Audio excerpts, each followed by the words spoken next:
Good evening, everyone. Welcome to the Red Room. Tonight, I'm celebrating one of my friends. Her name is Peggy, and it's her birthday today.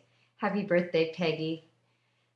And she wrote one of her articles, which are called Screams of Consciousness. She's a fabulous writer, and fabulous because when she comes up with a concept, she always has a sense of humor and stories to illustrate what she's teaching. She's a great teacher. And because it's her birthday today, her topic is appropriate for this sequence of topics that I'm sharing with you for the holidays. So last time we talked about how to handle the stressors of the holidays, and Peggy's article is Your Yellow Brick Road Full of Potholes. And so let me read you just a little bit about from Peggy's article. She says, there are times when the path we are on, building a dream, seems to be chock full of potholes. 3 steps forward, clunk, crash, 2 steps sideways, bam, surge forward again, then boom, uh-oh, more setbacks. If something you are doing just isn't working, if you're starting those knot in your stomach, what the hell was I thinking questions at 3 a.m., what do you do? Isn't she wonderful? I know I do that, and most of us do. The answer is stop. Do as much of nothing as possible for at least 24 hours. As a matter of fact, there is a new path to follow, she says. She says, number 1, be still, sleep in. I love this suggestion. Play hooky at an afternoon movie. Pull the plug on even thinking about your project or whatever it is at all. 2, remind yourself that you're not crazy, lazy, or stupid. Everything that's happened or not is to inform your final outcome. You just may need a course correction. What's happened so far has just enabled you to check one more thing off your to-do list. And 3, then do something that you know you will enjoy, something easy, something that has a definite beginning and ending, something where you can have an idea, make it tangible, share it with others, and enjoy it from start to finish. And she goes on to give some examples of what she does. She says, she cooks. She says some people get out into the garden. Some people clean out a closet. Others turn chaos into order. It's all about, she says, taking charge and through your efforts and creativity, doing something tangible, that something more beautiful takes place. And she says it's important to get it shared or acknowledged by someone who counts in your life. And then she talks about how she finds her music, goes shopping, creates something in the kitchen that makes the whole house smell good, etc. What a beautiful example of when something happens where you feel like you're up against a stumbling block or a stressor, or you're impatient, or you're tired, to stop. Now, I don't know about you, but I have one of those workers inside me that says, push through, keep on going, be persistent, and don't back down, don't give up, don't flake out, whatever it is. And that part of me gets a lot of credit in the world, doesn't it? I mean, I'm sure it does for you too as well. And we all know that if we don't stop, if we don't take a break, if we don't have a Sabbath, if we don't take a vacation, if we don't have a weekend, if we don't have a lunch, then there's something in us that we don't access, something that goes beyond just doing whatever it is that we're supposed to do. Can you relate to this? I love your questions and the conversation with you. So chime in with anything that you'd like to ask about or have a conversation about. So my husband watched me do this very thing, which means just keeping on. And after a while, if you don't take time off, if you don't stop for some happiness or some fun or just a new point of view, you get tired, your work isn't quite as effective, etc., etc. Anyway, he gave a name to that part of me. And you might want to name that part of you too. The one that is, for lack of a better word, workaholic, founded on all those work ethic ideas that we've been taught. And mine is called hunchback.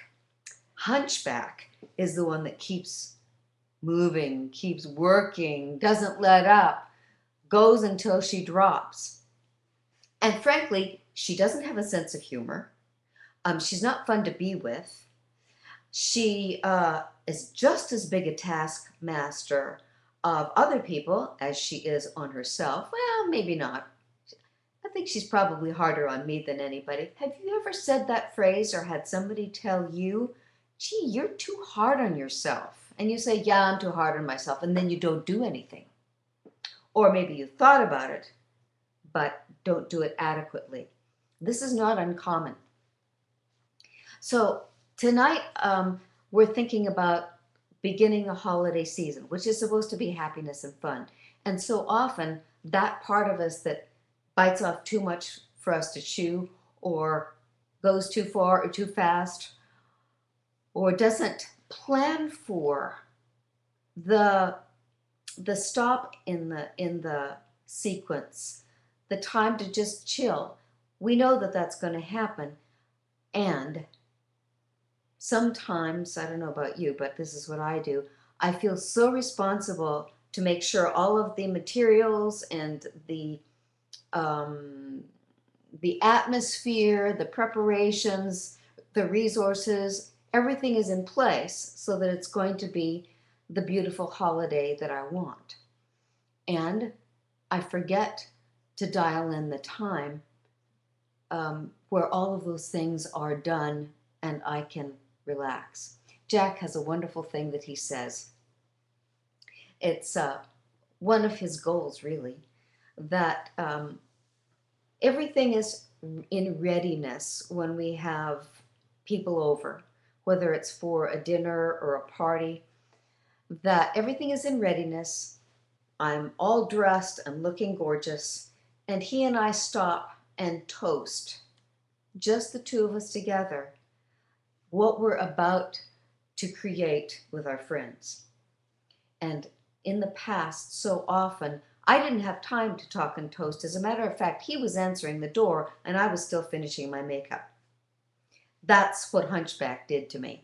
So I brought you tonight a handout that I created quite some time ago, over a long period of time. It's like I asked someone recently to create a happy box. My happy box is up there. Excuse me just a minute. I'll be right back.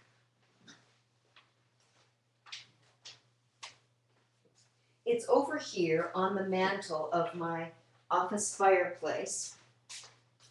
And this is my happy box. Isn't that cool? That each of us has a box or a drawer or something, a file folder, where we put little notes to ourselves or little gifts to ourselves to remind us of the things that we like to do or want to do. And speaking of that, my sweet friend Peggy also once gave me this book.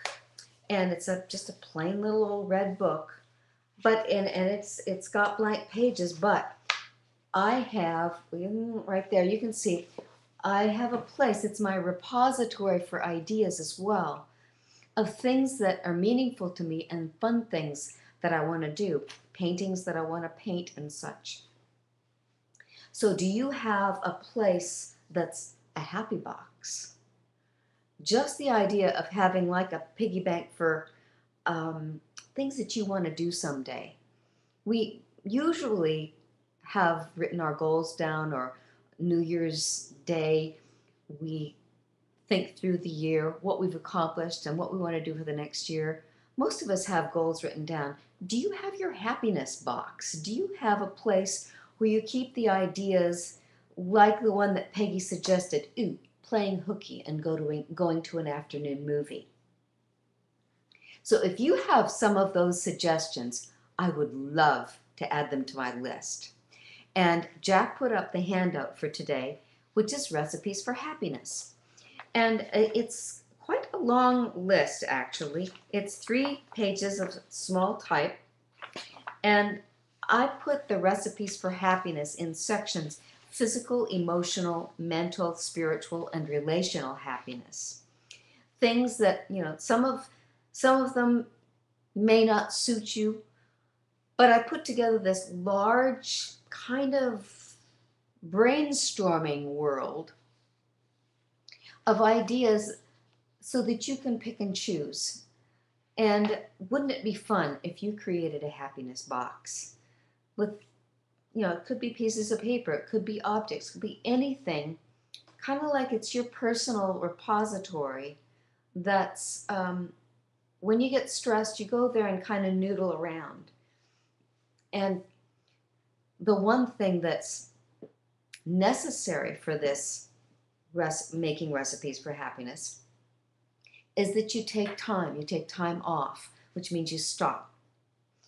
And I love the term noodling around. Sometimes it's nice to have, an afternoon or a day when you're not scheduled with anything, and you can just noodle around. I'm fixing my screen here. You can just noodle around in your stuff, the things that you like, or organize something, or cook something, or fix something, whatever it is. But noodling around time says that there's not a serious goal. You get just to fool around or play around with whatever it is you want to play around with. So in the beginning of this document, I've got 3 kind of caveats. So first of all, take care of your attitude. Drama is a downer. So if you've got some drama going on, you want to clean it out.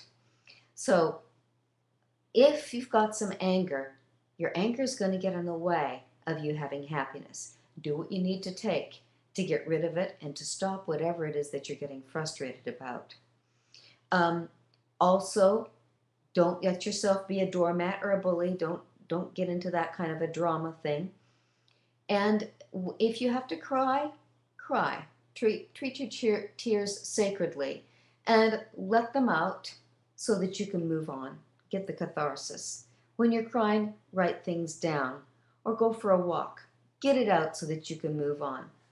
And don't use your humor cynically. Healthy humor is not cynical. And some people hide behind their humor, hide their feelings, or try to hold off intimacy. So just be careful of those things. It'll get in your way. And then don't let your emotions run you or your life, because they're only emotions after all.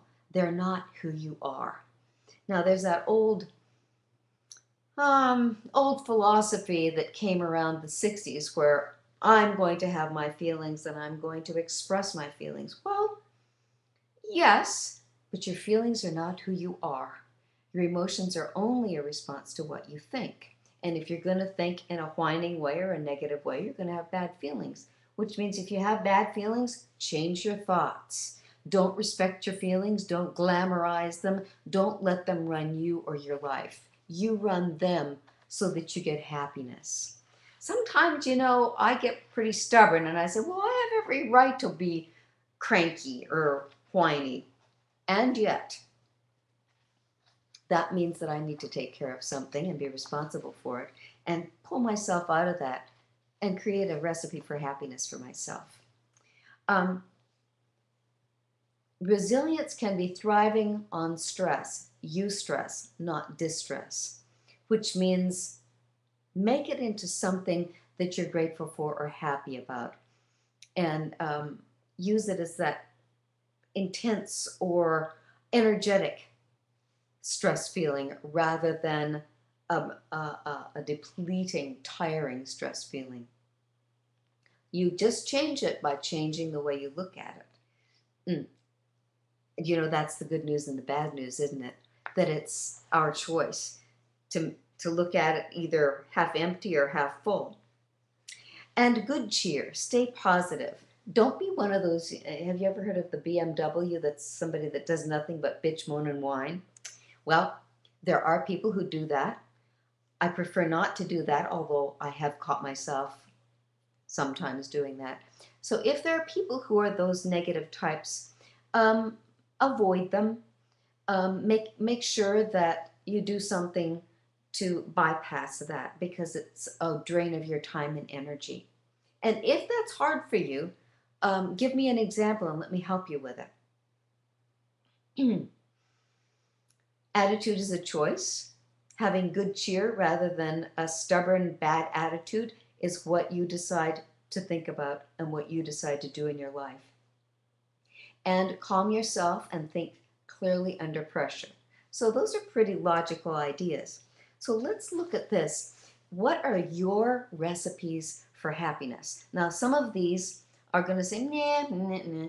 Some of them you say, yeah, I would like to do that. Or, gee, I remember when I did that before. I need to do that again. And then take it and put it in your happiness box.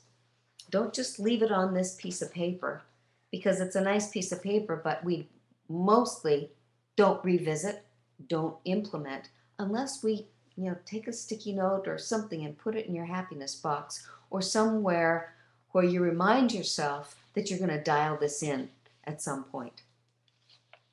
So your physical happiness, first of all, you've got to get enough sleep, rest, breaks. Did you know that a nap is not to be any longer than 20 minutes?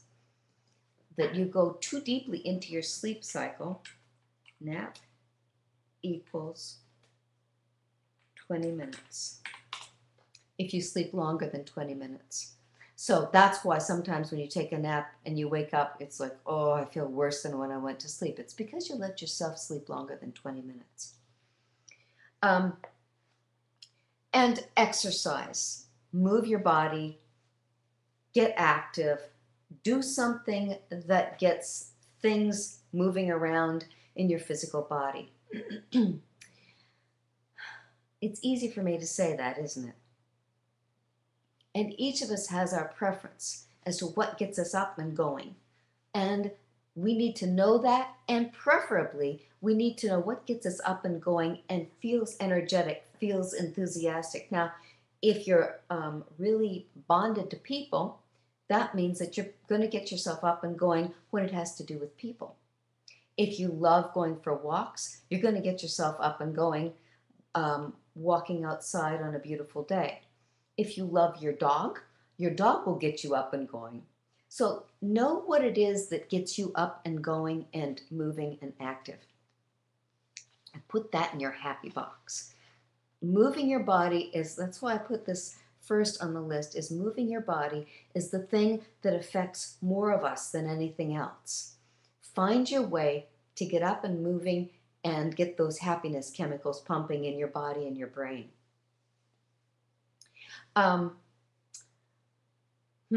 Eat like a grown-up, which means eat those foods that make your body feel healthy and energetic and make your eyes shine. We could talk at length about that, and yet you know what I mean, which means if you want to add something into your happiness box, you want to have something in your refrigerator, in your pantry, some things that are really good for you and easy to grab and snack on when you need just a little boost in your physical energy. So take care of yourself. Make sure you've got some happy stuff. And it's not ice cream, is it? That's not what is healthy for us. You know, Jack and I just discovered something new. It's kind of cute. In the local natural foods market, We found graham wafers in the shape of little bunny rabbits. I know they're for kids, but Jack and I like them anyway. You know, low sugar but healthy. Um, Deeply breathe. Breathe deeply. If you know that you forget to do that, put that in your box. Put it alongside something spiritual. Um, Alcohol in reasonable moderation. Alcohol brings us down. It depresses us. And some people use it to kick back. And sometimes that's fine. And yet, um, after the one glass of wine, the one glass of red wine at 5, anything else is probably more than we need and more than is good for us. Although, you know, some of us indulge more than that regularly. But, you know, that's the truth. That's the real thing. Learn and love satisfying sex. And physically, you know, having a good love life renews you, yes, physically, also emotionally, mentally, emotionally, and relationally. So that's one of those things that really is like a panacea, where if we have a good sex life, it lifts us up on all those levels. And one of the other things that I love that lifts us up on all those levels is partner dancing. And not everybody's into that. So think about what is it that hits on a lot of levels, which means then you can't afford not to have it in your life if it's giving you happiness in different worlds. So having something to do with sports, team sports, not watching them, doing them in some form or another, teaching, being on a team, supporting your local team by going there, not just sitting in front of the TV set. Master relaxation techniques. Put that in your happy box. If you don't know how to do that, you need to have that skill. Make sure that you get your regular checkups with your doctors. Whatever it is that is right for you at this time of your life. Take care of that to make sure that you've got that relaxation, that happiness, where you feel comfortable and safe in your own body. Yoga, massage, snuggling, meditation, all different kinds of things. Going to somebody who does hypnosis, that's been a treasure, a real fun thing for me. Getting, learning things inside myself. And some of my most fun things have been going inside with hypnosis or with a counselor or a therapist to just wander around in the dimensions of my own depths. So that's one of the quality things too, which takes us to adding things for emotional happiness. Okay, you guys, chime in. Tell me what it is that you put in your happiness box. What is it that maybe it's like you kind of get away with something and it's a healthy thing and it's a fun thing? I do agree with Peggy. Going to a movie is kind of like a special treat. This weekend we went to the opera, and that was the way we organized it with our friends. It was a remarkable treat. And since it was October, why not? We took our masks from Venice, and had fun wearing those and taking them off and such, but playing with each other with the masks. So what is it that you do or you would like to do that adds that little extra bit of happiness to your life that you need to make sure to take the time for or to have the resources for? Here's the next list: emotional happiness. And again, I've got 18 things on this list because I want to cover it all. I want to give you a nice smorgasbord of things. So which ones of these would you write in a note and keep for yourself? Your emotional happiness means you need to have catharsis. You need to listen to your heart. And usually that means quiet and probably crying, listening to the things that you're grateful for, the things that you're sad about, things that you're frustrated about, and just moving through that. My favorite way is when some of that comes up, and with women, that usually comes up every month, is sitting quietly with a pen in my journal and getting it all written down so that I'm taking care of myself and it's stopping the world and going inside. Oh, here someone says, I have to be honest. I feel a little sad when I think about trying to be happy. Don't take me wrong, Heather. I love what you're saying. Oh, my dear, thank you so much. I feel a little sad when I think about trying to be happy. Well, you know what that means? That means that you haven't figured out what it is that makes you happy, what it is that lifts your mood. And maybe you've been handling a whole lot of stressors or difficulties that are a big burden. Like I'm left out somehow. Well, you should feel left out if you don't have one of those happiness boxes, if you don't know what it is that you can do. And, you know, I understand, we all understand there are things in life that we can't do, or at a certain time in life that's not available to us. And therefore, we need to look at that group of things that are available to us, that allow us, as Peggy says, to stop. Stop everything. Stop trying to get over the potholes and past the obstacles and just keeping on, and move aside and do something that's salve to your soul or your heart or whatever it is that you like. So if you feel left out, that says you haven't been taking care of yourself. And oftentimes that's just because you don't know how to. And usually I would say that's because your mom and dad or the people that you grew up around weren't very good at that. Makes me think of my husband, Jack. The adults around him, they got into fun stuff. And we actually have an old home movie from way back, you know, I shouldn't say way back, it was probably in the 50s, where they put on a play and they made a movie of, and it was a hilarious, just kind of simple little thing, you know, like the Marx Brothers might do, but the adults were all playing. And if you didn't have adults in your life like that, then how would you know how that fits in your life? She says, or if I see a movie with happy situations, I wish I had that degree of happiness. That's what makes me sad sometimes. And you know what?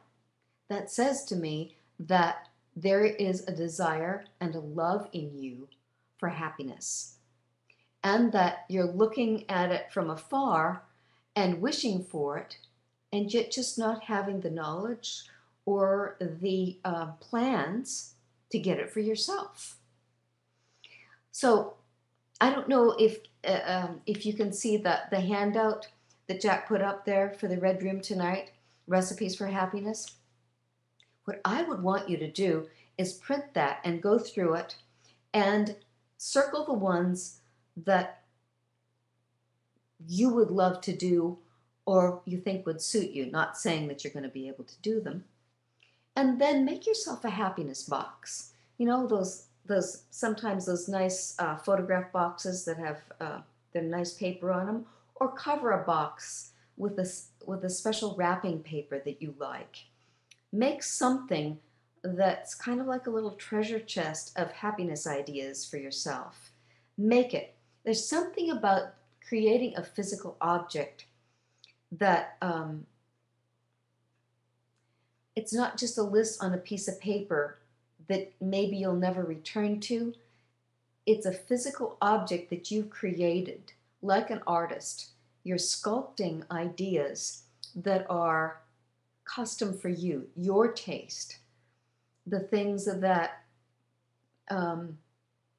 maybe you can do now, Maybe you can do it another decade. Maybe you can plan on it.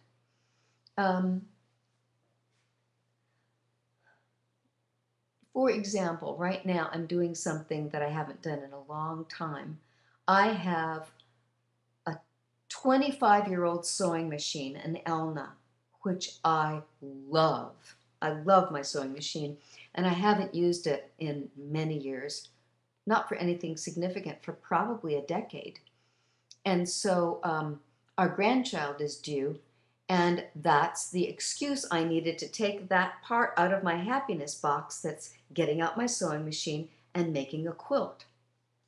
I've always loved quilts, but of course they're not a priority. And since there's a grandchild being born, that is a priority. It's one of those things where we stop time to do the ritual of acknowledging something that will never come back again. And so one of my girlfriends, one of the things in her happiness box, she knits. And of course, she knitted little Rocky his own blanket, his own handmade blanket. That's one of her happiness things. Mine is I'm making, it's called attic windows, an attic windows quilt. So doing that takes me hours, and I am in heaven when I'm doing that. I light a candle, I play music, I got a mess all over the dining room cutting fabric, and I am just loving it. She says, yes, I have your download, and I will try some of those things. Thank you so much, Heather. You're so welcome. So make yourself a box, though, dear, something physical, something that's tangible, not just the list, but create it with your hands. Make it sculpt it, make it an art form that's yours in whatever way you want to do that. It's getting it out of your head, you know, into the real world so that there's something there that you can actually touch. I also have goal posters or a dream map on a poster board where I put pictures on there of the things that I like or things that I want or things that I have as future goals. I had kind of an awakening just recently when I was asking a college student to do this. And I realized, oh my gosh, we don't have to go through magazines to pull out the pictures anymore. I just do a Google image search and print out the image that I can glue on my poster. So they're all right there, all over the planet, these images and words that you need, right there on your computer to create the picture, the collage of the things that what might be in your happiness box. So do it in whatever way suits you. You know, some of us are kinesthetic, which means you want that thing you can feel. Some of us are visual, where you want the poster that you can see and look at. Some of us are oral. Maybe you need to record something and listen to it so that it kind of bathes you in sound.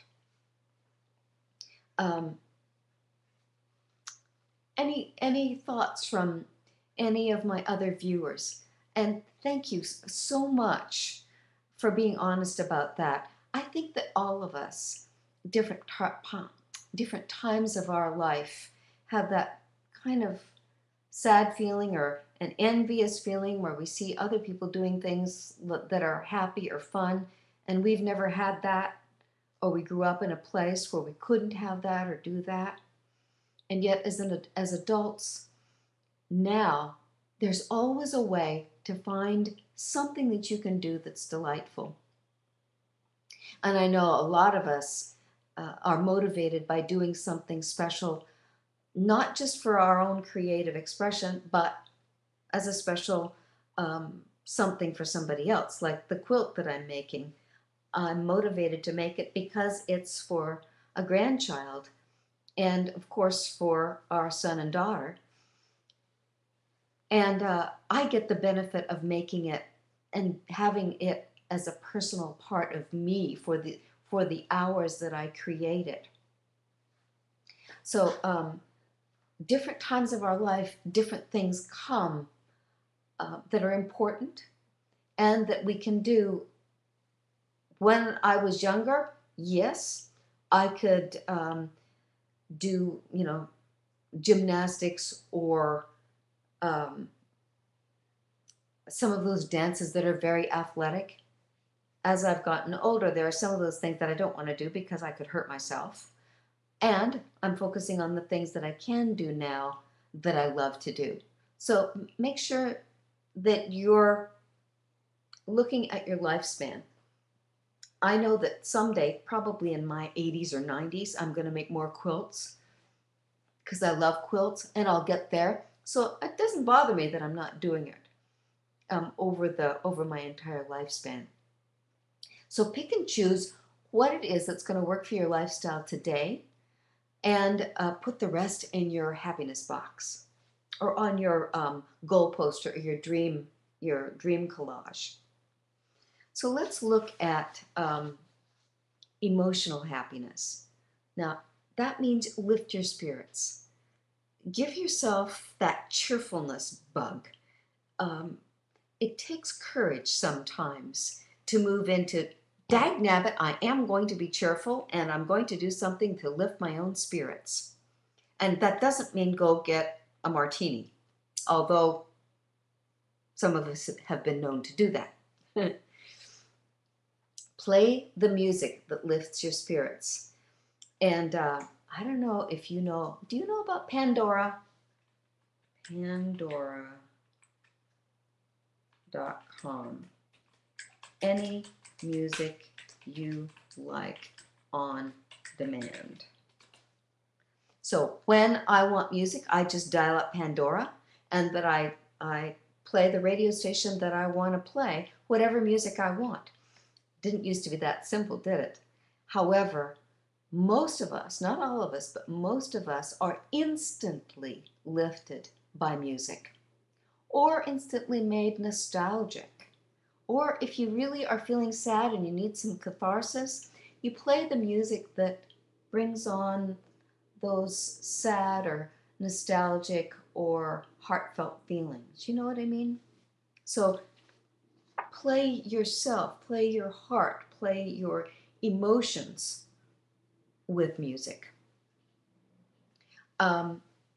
Sometimes you need to do the work of forgiveness and letting go.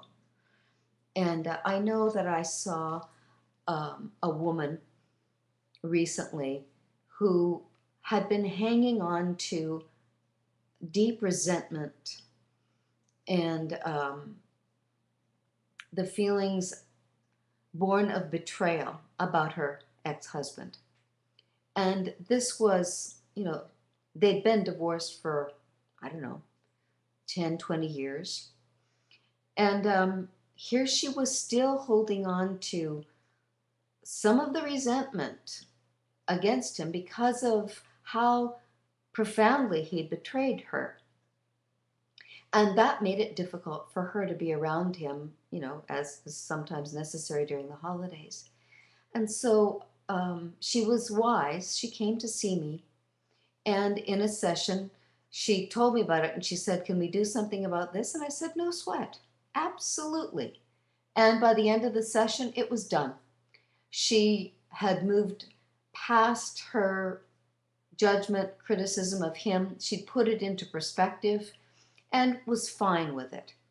So if you need to forgive, there are ways, there are processes that you can go through where you can relax with it, let it go, and move forward, not having anything pulling you back. So if you do need to forgive and let go, we know how to do that nowadays. We really do. Have fun, be creative and artistic. Ooh. Now that's my favorite way. Obviously, doing my quilt is fun, creative, artistic. I like to paint as well. And each one of us, now you know that you've heard people say, well, I'm not artistic, I'm not creative. And I have to say that every one of us is creative. Maybe not in the quote unquote fine arts way, but we're all creative in some way or another. Think about just how you invent new ideas for a new menu for a new meal, or for the new car that you want, or for adding an extension to your house, or for designing a vacation that you've never been on. All of those things are new ideas, which are creative. And anytime we can enter into that kind of creative space, brainstorming space at first, where you're just kind of daydreaming, what if I could, that kind of thing. Entering that space, just that alone, lifts our spirits. It's like, oh, I could do this. Oh, I could do that. She says, any tips for dealing, she or he says, any tips for dealing with anxiety? Oh, my dear, I have dozens of tips of dealing with anxiety. And you know, I really love people who have anxiety because they are usually willing to try just about anything. And so there are many ways of helping you with your anxiety. It just depends what it is that you think about or what do you experience that causes your anxiety. So if you give me a couple of clues about where your anxiety pops up, then we've got some focus, because there are 1,000 things when we get anxious that we can do to take care of our anxiety. And each one of us, of course, has that certain, this is my menu, my recipe for what works for me. So you want to know how you worry or get anxious and what it is that works for you specifically. Let's see. Heather, just hearing you talk makes me feel happier. You're so full of ideas. Thank you. Oh, thank you so much. You know, here I am in my office all by myself, and when you say things like that, I can feel your connection, that you're right here with me. And I appreciate that so much. It makes this, it gives me great encouragement to continue doing this, and I love it. Let's see, all the normal stuff, heights, closed spaces, and other more user-specific. Well, that's normal stuff for some people. Other people, it's like, that's not what scares them. What scares them is Uncle Johnny's going to come over for dinner and he drinks too much. That's what scares them.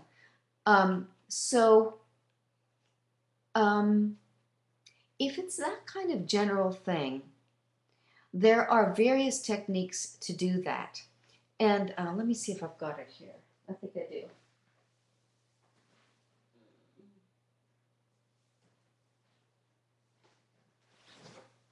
Yeah, here you go. Beyond Anxiety and Phobia. So this is one of those wonderful, see, I've got it all tabbed. It's one of those wonderful, kind of like a dictionary or a thesaurus. It's just jam-packed full of goodies. It says, a step-by-step guide to lifetime recovery. Simplify your lifestyle, alternative therapies, meditation, find your unique purpose, spirituality, visualize your recovery. And this is by Edmund Byrne.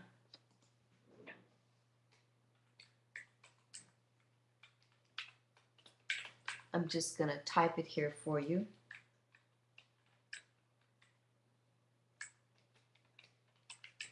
Beyond Anxiety and Phobia. Okay, so this is not the only one. This is one. In my work, I want to stay right up current with whatever it is my colleagues are focused on and getting expert at. There are, and I have several at my office, I have probably 4 different versions of study guides like that, workbooks, to help us with our anxiety. So I would recommend, if that really holds you back, get yourself, go to Barnes & Noble and just wander around in the psychology self-help section and look at those books on phobia or anxiety and buy the one that feels like it suits you best, because then you've really got some materials to work with. So there's that. And from me to you, sincerely, I'm going to type this, because this is, you know, bare metal, just bottom line. What you think equals what you feel.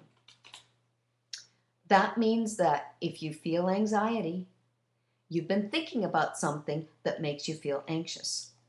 And so then what we come to, and this is the bottom line, and this is the bad news and the good news, right? Um, um, you need to design your thinking, just like you design your life, just like you design your workout routine, design your thinking.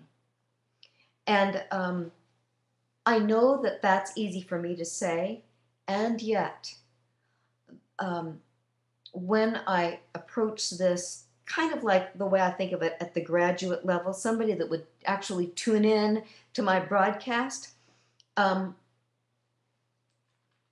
the best thing that I have is I give you mental nourishment,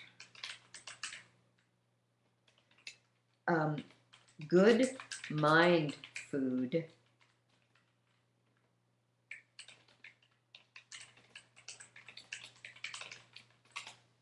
the best mind food that I have, it's kind of like I think of grad school, is the 12 Great Virtues. And I have written 12 Great Virtue scrolls. The text of the Courage scroll is on my website in the meditation room. And I have 12 of those scrolls.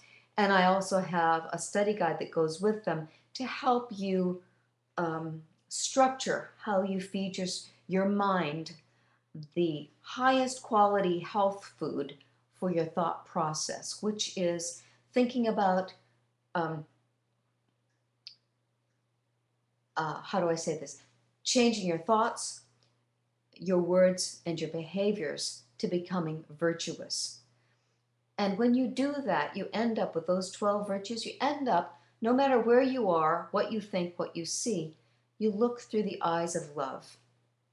And when you look through the eyes of love, anxiousness has no place there. It can't get in because anxiety is fear. And the true opposite of fear is love. Anytime you can move into gratitude or something caring, instantaneously, poof, there is no room anywhere for fear. So that's the quick answer to your question about what to do about your anxiety. Tell me, dear, how do you relate to this? Am I hitting somewhere on track for what you think you need? Talking about emotional happiness, that's a perfect concern and question, and therefore art form for you to design what you think about. Because remember, we are not our feelings. Our feelings are just a response to what we think about. And what we think about is our human intelligence. Somewhat helpful. Okay. Tell me if it's somewhat helpful. 0 to 10, maybe that was a 5. Tell me what might make it an 8 or 9 or 10 for you. What is it that you're looking for, dear? Because I've got all kinds of ideas. Just ask. Good points to ponder. Good. What would make it, what would you be able to relate personally to right away? A recipe to quiet the internal chatter. Very good. Quieting the internal chatter, that means that your mind is what I call doing the worrywart hamster wheel blues, which means your mind goes on that hamster wheel and just keeps spinning and goes nowhere and probably makes you nervous. That means that you're going to have to get your mind off the hamster wheel, and the fastest way to do that is for you to have something that distracts you from that and involves you mentally completely. The fastest way to do that is to think about something concrete, something physical. Like, for example, if I'm sewing, I'm cutting fabric, I'm putting it through my sewing machine, I am not thinking about anything that gives me anxiety. I am focused on doing a physical activity. So if there's the quickest way to stop your mental chatter is for you to do something physical that involves your mind in a kind of easy way. Does that make sense? Something, you know, that's one of the reasons if you're involved with playing golf or tennis, think about playing tennis.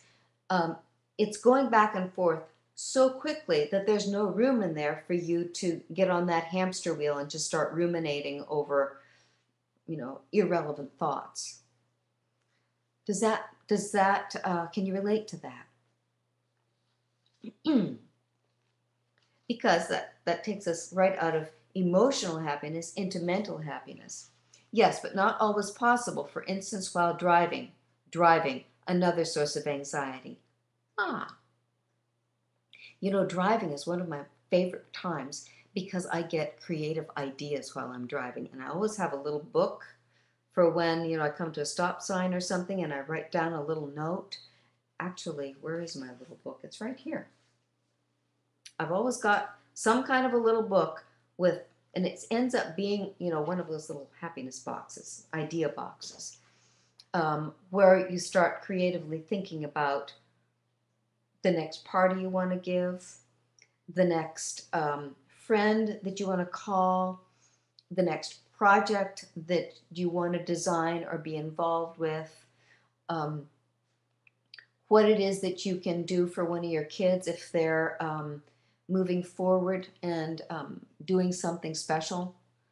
So I love time driving because it gives me some, to some degree, I mean, you've got to drive, but to some degree, some mental kind of elbow room where I can think creatively.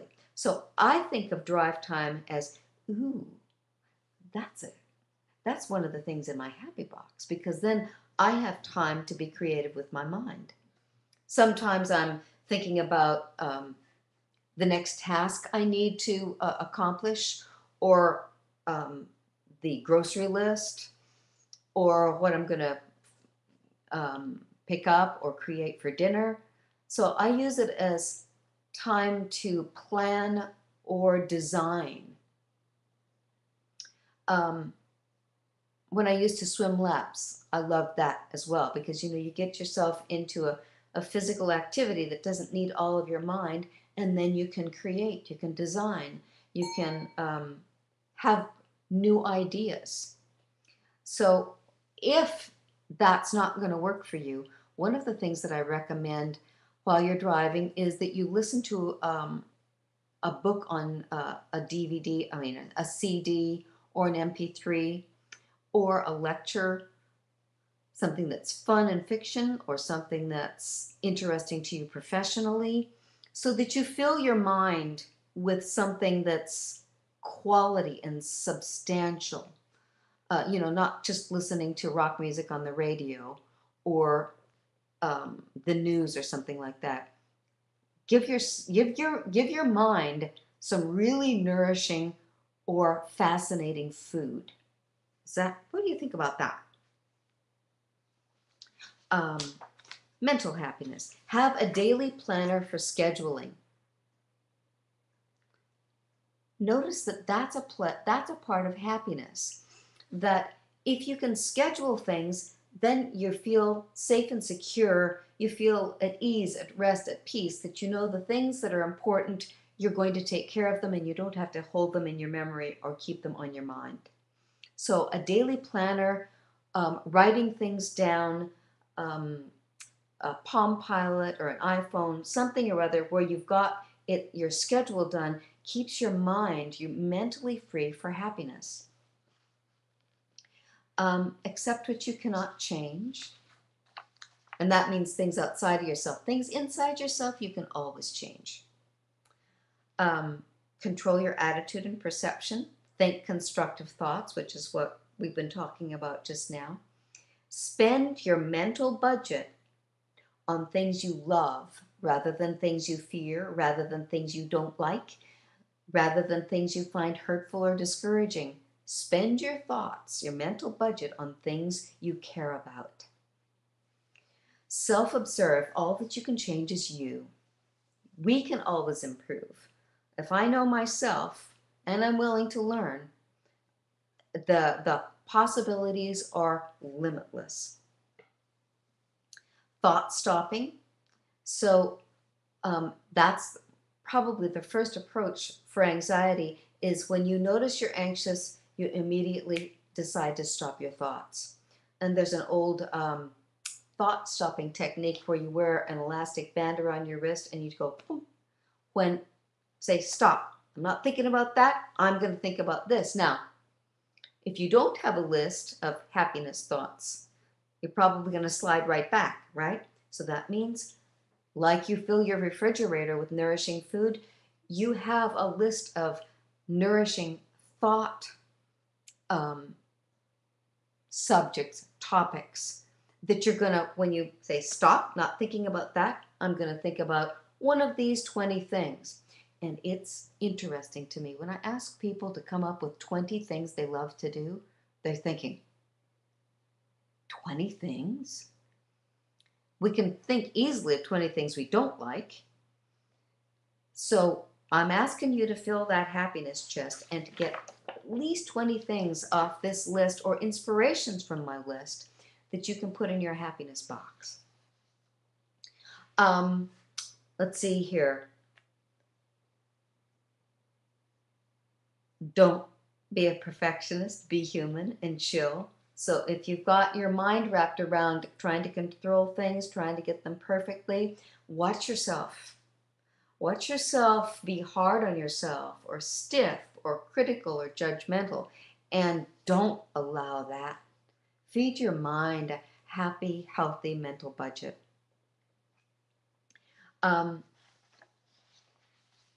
Educate yourself. Grow. There's always more to learn, isn't there? And sometimes I forget and I get kind of down the alley of my profession because I'm endlessly interested in learning about people. However, learning something that's creative, that's in a world that doesn't involve my profession, it feels like such a treat. You know what I mean? When you don't have to do it, when it's not part of what your responsibilities are, even though you love your work, that you go off on this tangent to do something that's quite different. I got Jack to buy me for Christmas, no, actually it was for my birthday, a Dremel Moto tool. You know what those things are? They look like a little drill motor, but they can cut and engrave and polish. And so I want to work with mother of pearl. Now, that has nothing to do with my profession or anything, any substantive goal in my life. I just want to carve mother of pearl. And it's like I'm getting away with something when I do that. And I mean, it's like, I may flub it. That's okay. I may experiment and get better at it as the years go by. I once knew a woman, one of her hobbies turned into something that she actually became a professional artist with. She would, I forget what you call it, but she would get emu and ostrich eggs and she would carve them so that she would cut right through the shell. Well, of course, she'd drain it first, right? And then the egg would be like a silhouette carved in it. It's absolutely gorgeous. But doing something that involves creating something different, educate yourself to do something new.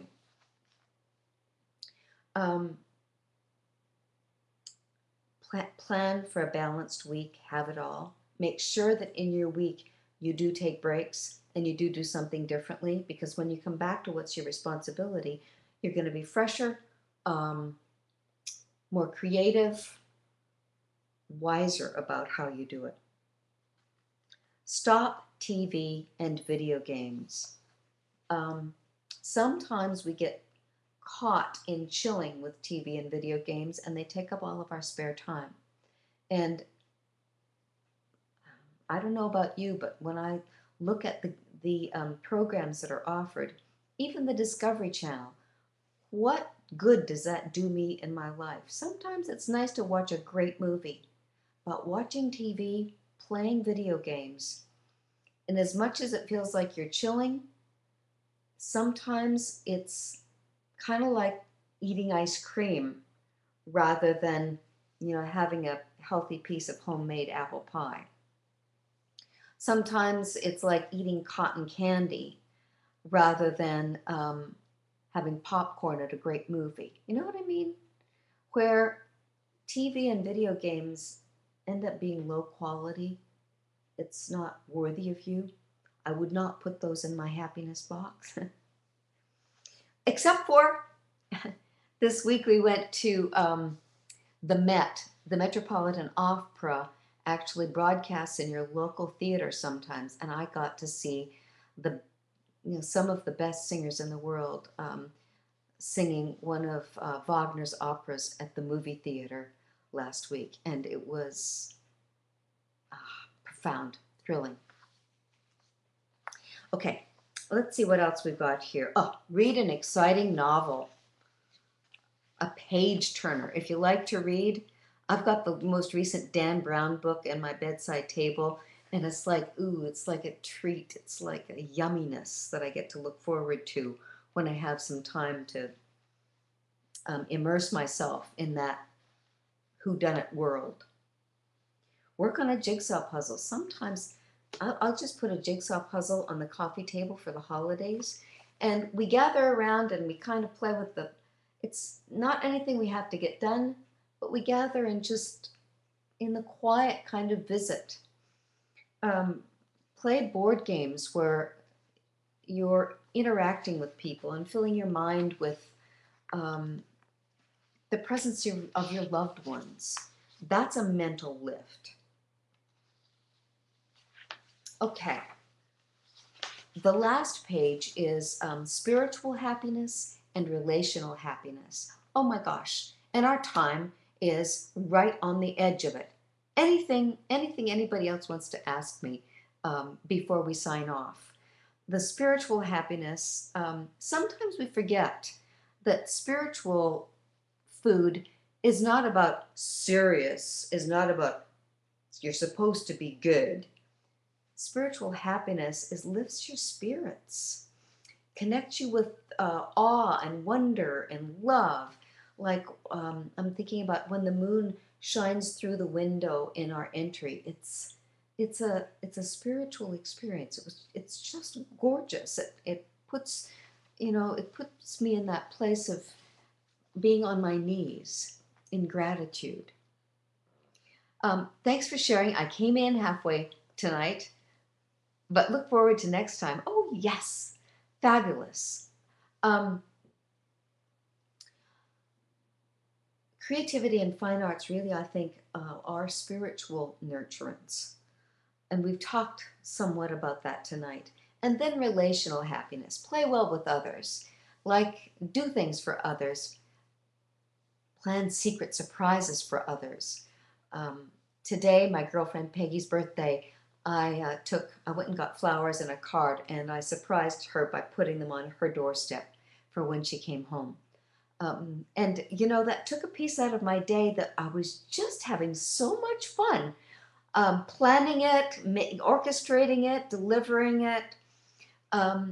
It gave me a lift in doing that for her, a little secret surprise. And you know what she says at the end of her article on, she says, the sign on the side of the yellow brick road is yield. So she says, step back from the efforting and see if it's really in alignment with my heart or with my ego. Am I doing this, whatever it is, to impress or to express? Yield. Yield. Don't stay on the work path. Don't stay on, the pavement. Yield, get off, stop, and do something that gives you a recipe for happiness, and fill your happiness box. And I'd like to hear from you when you create something like that. I'd love it if you would take a picture of it for me so that I can show other people that my students are actually creating happiness boxes or treasure chests of great ideas that lift their spirits when they need one. Thank you so much, everyone, for tuning in tonight. Thank you for the conversation. Thank you for your gratitude and your inspiration. And I will see you next week, same time, same place, in the Red Room, with more talk for how to make the holidays sacred, how to bring the spirit of the holidays alive in you and in your loved ones. Take care, everyone. See you next week. Bye-bye from the Red Room.